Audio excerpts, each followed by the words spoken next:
It's great to have you joining us on Radio Free Georgia's In Tune to Nature program. I'm host Carrie Freeman, coming to you from Atlanta in March of 2023. We often talk on the show about how there's a need to shift society's diets to plant-based and avoid farming and killing animals based on ethical, ecological, and public health issues. Well, today we're going to talk about how activists can strategically frame messages about our food system to best promote a collective shift to animal-free lifestyles in the United States, in part by talking to us as citizens and voters, not just as consumers, and talking to us as if we're evolving together towards an animal-free food system, overcoming a sense of futility that our individual consumer actions don't matter. This advice is based on an interesting 18-month study on American animal attitudes via interviews, surveys, and focus groups that test messages conducted by the nonprofit Pax Fauna. In their name, Pax stands for peace and fauna stands for animal. Pax Fauna is a nonprofit that exists to design a more effective social movement for animal freedom in the U.S. Using original research as well as careful study of social movement literature and the recent history of the animal movement in order to reverse the cultural norm of eating animals. Their website is paxfauna.org, and that's spelled P-A-X-F-A-U-N-A, paxfauna.org. Our guest today is Eva Hamer, operations lead at Pax Fauna. Eva has been organizing in the animal freedom movement since 2015 when she started working with Direct Action Everywhere, known as DXE, in Chicago, where she focused on building community, writing protest music, and compiling the movement's songs into an online songbook used by advocates around the world.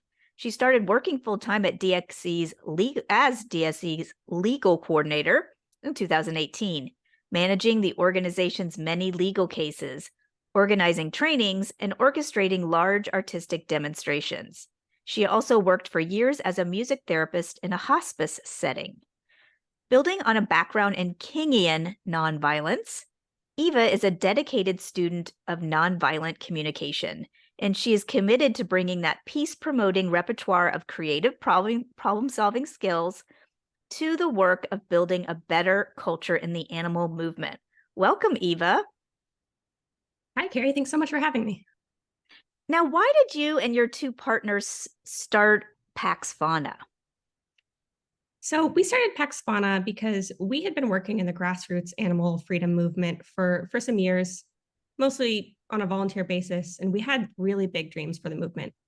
I mean, we'd all gotten involved because we saw horrendous suffering happening to animals on a scale that we couldn't imagine. And when we were invited to start doing work on this cause, we kind of felt hope around that for the first time in our lives. And over the years, I think our hope kind of dwindled a little bit. You know, we saw some of the same actions happening and just not the progress that we really wished for. And some questions about like, how could we get there faster? How could we get there more directly?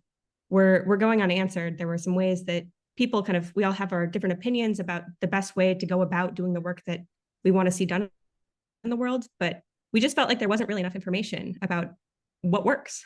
And we started Pax Fauna to answer some of those questions and then put those results directly into practice. And I noticed you refer to our movement as the animal freedom movement rather than a movement for animal rights or animal liberation or animal protection. What's the strategic rhetorical choice to emphasize animal freedom? You know, I'm not sure we have a clear answer on what the best words are. We haven't studied this question directly, but there is some thinking that, you know, rights is a framing that might not make sense to a lot of people, because when we think of rights, we think of something almost like thinking of like an elephant in the courtroom, like voting, civil rights. Yeah, right, exactly. Somebody's saying like, oh, so you think pigs should be able to vote?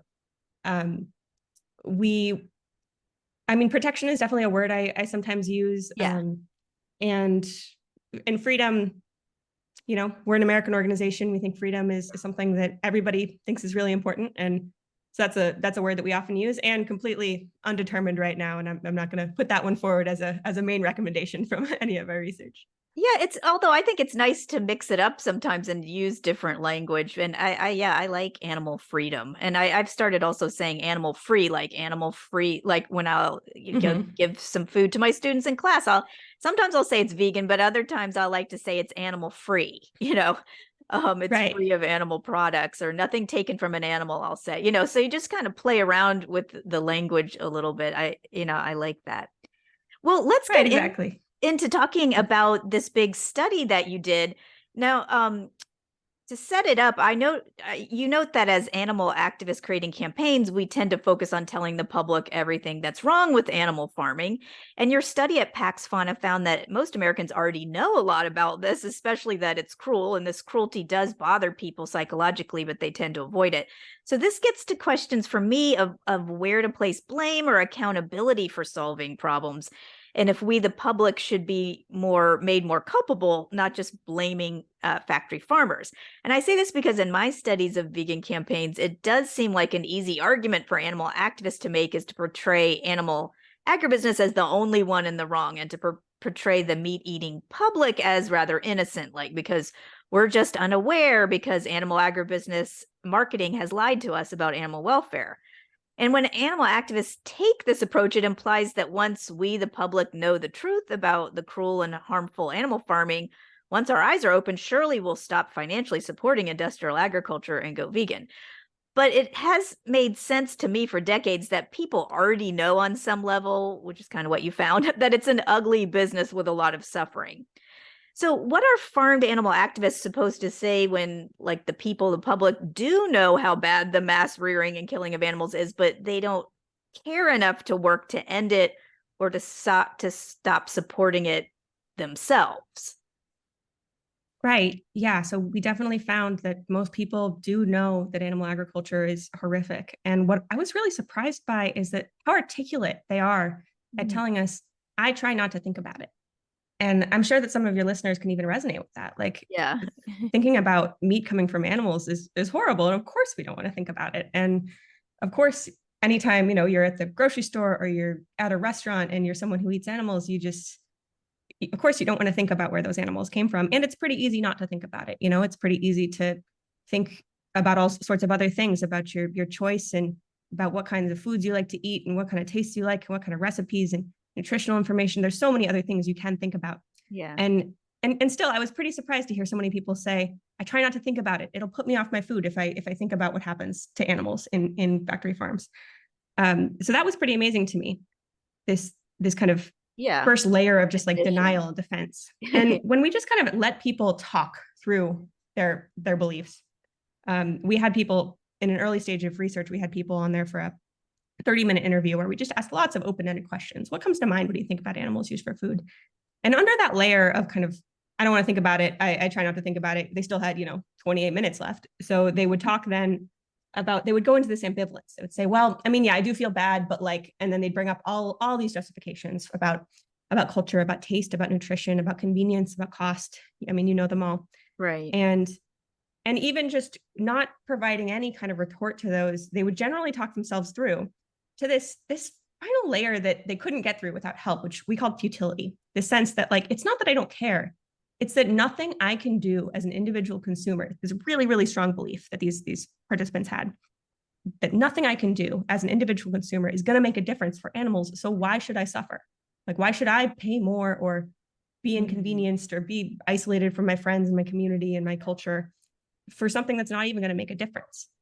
And this sense of futility Yeah. was really, really common. I mean, nearly every participant who could kind of talk it all through got there.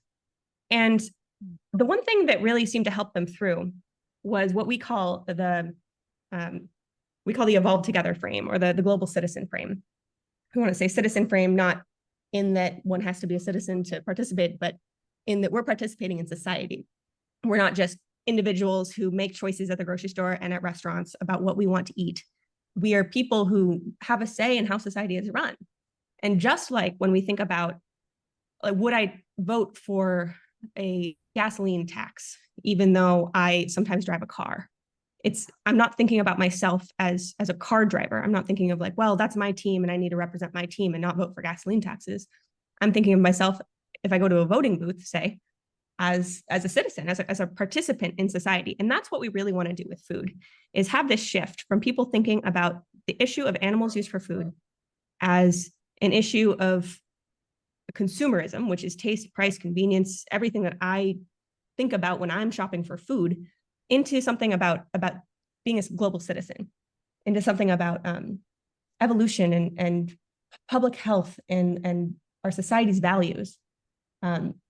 Where about thinking of the ways that society has evolved in big ways all the time. So this is kind of the biggest key recommendation that we have from our study, is that we really want to shift from this consumer-centric thinking to voter-centric narratives. And that means giving people giving people something besides go vegan or buy this instead, giving them something like vote or call your representative or volunteer for this campaign to gather signatures for a ballot initiative. All sorts of much more specific asks that we need to be able to give the public so that they have some way to understand the movement as something that they can relate to as a voter and a citizen and not just as a consumer. And if farmed animal activists are to shift more towards crafting campaigns that motivate citizen actions towards like policy change, because that came up in the reports, what should some of those new policies be? Because I know we aren't just advocating for animal welfare improvements to industrial farming, like, larger cages or something. And we don't want to just reform a bad system. So did you get a sense for, okay, if we're all evolving together, but it's not just about going vegan, what are some of those things we could be pushing our whole society, our government, our institutions to do? If what we want to do is that evolving together message that it's not feudal, I'm not just an individual with not making much of a difference, a drop in the bucket, I'm citizen working collectively for great new policies, that'll improve society. So I guess what should some of those new policies be? Right. Yeah, this is a really big question. And I'll caveat all of this by saying that we're pretty early in the research on this question. Yeah. Some ideas that were promising included a meat tax, especially when that meat tax is paired with funding alternatives, making alternatives cheaper. We're also really interested in things like a slaughterhouse ban or a CAFO ban in a city or a state, something that bans a particular practice that people don't agree with, that people don't want near them, and make some kind of precedent that this is the type of thing that society can do and that society is moving forward into doing. Yeah. We're also interested in product bans, in banning the more specific products that are associated with particularly horrific cruelty. Like we've seen foie gras bans in different jurisdictions, and interested in things like veal bans or imagine like a chick culling ban, banning banning the production of eggs through a process that kills all the baby boys at birth. We're interested in a lot of these different policies, and we're definitely still in the process of thinking about them, of testing them, of having some kind of evidence is really what we want of which ones of these are. We're really interested in working on something that's both winnable and will really help to tell that story that society is moving together away from using animals for food. And like you said, we don't really think that welfare improvements are going to do that. I do think that there are some real benefits, real pros to welfare improvements, and it's not really what we're interested in, because we really want to be telling the story that society is moving together away from using animals for food. And I'm curious about some of the product bans. I could see them going either way if we put them in front of some focus groups or some interviews. Is that putting people more in the consumer frame, thinking of themselves as someone who would buy this product or not? Or are they thinking of themselves as a citizen who's going to vote for the world that they want to see? So I still have questions about those. And we are really interested in maybe doing a slaughter ban in the near future. Right. And I was, watching also one of the videos that was at the narrative.paxfauna.org site where it explains the report a little bit more. And you all were talking about sometimes if we test messages that say like a meat tax or a ban on slaughterhouses or a ban on meat, that seems too radical for most meat eating Americans. But then so you could go towards something that's more in the incentive category, such as subsidizing, like you mentioned, subsidizing plant-based food or plant-based. I've always wanted them to subsidize, organic Mhm. produce would be nice and take away the subsidies from all the animal agribusiness commodities and things like that. Um, so that I got the impression that that might, at least at this point, be a little bit more gain more support from people. Yeah, it is interesting how kind of you would think that the less radical your ask, the more people would support it. And what was interesting, at least in this study, in these interviews and focus groups, we would ask them towards the end of an interview or a focus group if they would support a policy like banning slaughter in their state in the next 5 years, something relatively extreme for most people. Yeah. And they would say, no, that's way too fast. Maybe in 30 years. And so we would ask the next group, okay, what if we ban slaughter in your state in 30 years? They would say, no, that's way too fast. And it kind of just kept going. And we would find that they would sort of suggest more and more moderate policies until we got to like an education program or something that was just basically nothing at all. So we definitely believe not that, we should follow that and just ask for less and less so that we'll get a yes. But we really understand the ask of the public as something that has value in and of itself. There's this campaign right now called Yes on IP3 in Oregon, which is not a Pax Fauna project, but I find really inspiring because what they're doing is asking for what they really want as animal liberation advocates. Yeah. They're asking for a policy that would ban the killing and breeding of animals in the state of Oregon.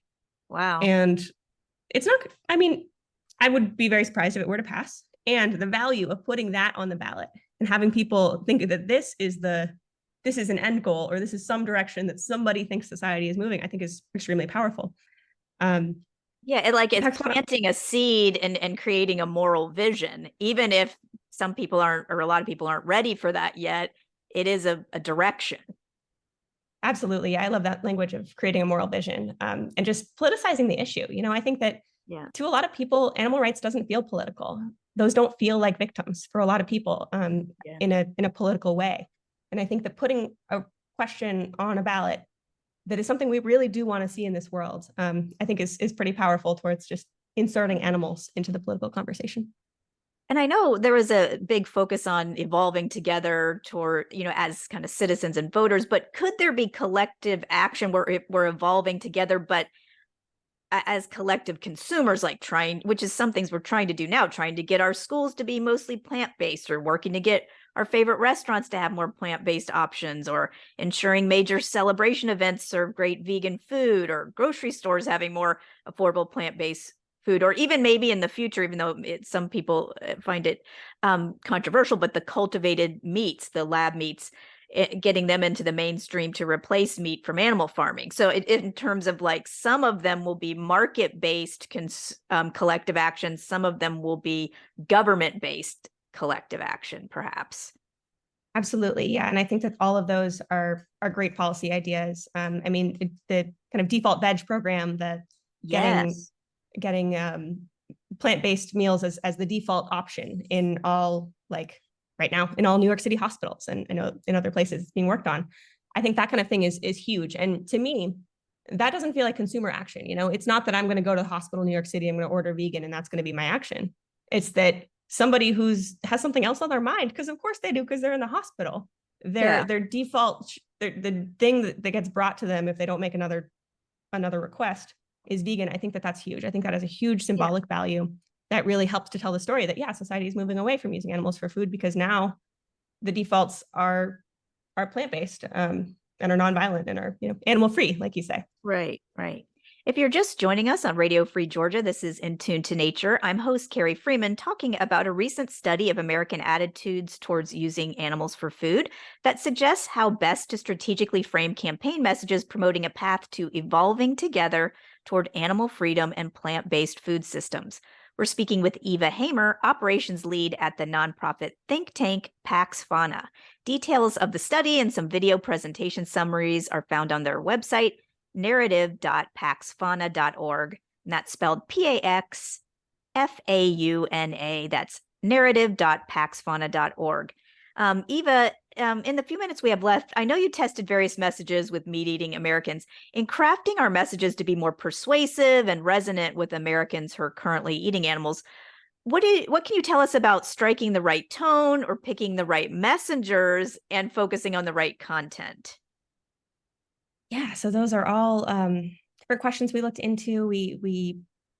I think the most interesting one for me is that when we used meat-eating messengers, people didn't get defensive. It's like you don't people felt so defensive sometimes if we just brought up the conversation of eating animals, of eating animals, of using animals for food. There was something that maybe feels attacked. And when the messenger is a meat eater, when the messenger says something like, I love a good burger, I love a good steak, and this measure, this law, whatever policy we're advocating for is the right move for the future, it melts away defensiveness, because then if I'm a meat eater, I know that I'm listening to someone who is not judging me. It's not about, I don't have to protect myself. I can actually listen to the policy message.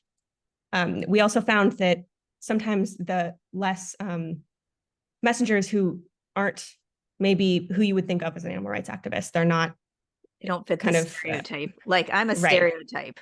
Like a small white woman, oh, surprise, surprise, you're vegan. Right, exactly. College educated, etc. When Yeah. we have people who are non-white, who are working class, who are especially older, also these messengers seemed to not be met with the same defensiveness that our typical messengers might. Right. We also found that the metaphor of evolution felt really effective, and we got that from participants' own language. If a participant was ever able to work themselves through the sense of futility, the sense that there's nothing I can do as an individual consumer to change anything, so why should I even try? If they could talk themselves out of that, they generally did it with language of evolution. Well, society has evolved in big ways all the time. I can think of interestingly, this didn't work when we said it, but when they said it, they were able to convince themselves. And so I think there's something kind of subtle about invoking other movements to say, hey, society changes in big ways all the time. But they might invoke other movements, other ways that they have seen society change in big ways. We found that it worked a little bit better talking about modern movements, like we're seeing, cannabis legalization be a big change right now. That was something that we could kind of compare, and we could say, oh, wow, yeah, society is changing in big ways all the time. And I, as a citizen, can be part of that change, even if I'm not ready to go vegan right now, even if veganism has nothing to do with it, is not even on my mind. That was a message that felt really useful. And then the third one that I'll mention, and listeners can find others on our website, is to target humane deception. This idea that, I think a lot of people think that, okay, well, I don't like what happens to animals in factory farms, so I'm going to do it the right way. I'm going to go to my farmer's market, or I'm going to, buy the really pretty package that cost a lot of money. And when we target humane deception, we like to say something like, it's no secret, because we do want to point out that that's not a solution, that it's not about buying something more expensive and saying, okay, now I'm not part of it, that this really is a system-wide problem. Saying things like, it's no secret, and it's no secret that there's not enough land on the planet to raise every animal in the image that you have in your head of how these animals are raised, in order to really shift people back into thinking of systemic solutions and not kind of individual consumer ones. Right. That's a good point, because I do think the natural, and I've mentioned this in my books, that the natural instinct, especially if we're like, oh, factory farming is awful and animals suffer, they'd be like, okay, well, I won't buy from factory farms, but if that's not really the solution, because I definitely think we need to problematize the notion of farming anyone. And like you mentioned, the unsustainability of that. So I also, liked how you're also saying it's no secret that this we can't have just more expensive so-called humane meat. That's also, not going to work. Well, we're running out of time, Eva, but just as a quick wrap up for listeners who are interested in getting more involved with studying or implementing strategic communication and effective campaigning for animals, what would you recommend? Well, you can get involved with, okay, well, in general, I would recommend that people look into the Animal Liberation Conference, liberationconference.org. That's going to happen in June. That's not hosted by us, but it will be speaking there. And it's a great way to first get involved in the movement for anyone interested. Otherwise, if you're interested in Pax Fauna, you can go to our website, paxfauna.org. We have a mailing list. We have a couple of positions that we're hiring for in Denver. And we also have a lot of volunteer opportunities for people who want to help out remotely. from wherever they are, especially in things like graphic design and copy editing, in website building, and in other ways. So definitely a lot of volunteer opportunities with us. And you can join our mailing list at our website, paxfauna.org. And we're also on Instagram and Facebook. Yeah, and that way, that's how I got the news of the latest studies that you did. And then you also have a lot of resources on the paxfauna.org website of, other strategies, strategic resources and books and different things. So Absolutely. yeah. Well, that's the end of our show, but I want to thank you, Eva Hamer, for being with us on Radio Free Georgia's In Tune to Nature program. Thanks for the work that you and Aiden and Zoe and others at Pax Fauna are doing to make sure the movement for animal freedom is more thoughtful and strategic with their messaging, making us more effective citizen advocates, transforming American society and policies to be respectful of fellow animal species. Thank you so much for having me. Take care. And to our listeners, thank you for tuning in to In Tune to Nature, broadcasting every Wednesday at 6:30 p.m. Eastern Time, online at wrfg.org, and on Atlanta radio station 89.3 FM. We post action items, news, and podcasts on the show's website, facebook.com/intune-to-nature. The views and opinions expressed on this show do not necessarily reflect those of WRFG, its board staff, or volunteers. I'm one of those volunteers. I'm host Carrie Freeman, asking you to please support independent, non-commercial media like Radio Free Georgia. And remember to take care of yourself and others, including other species like fellow fauna. Thank you for listening. Cheers.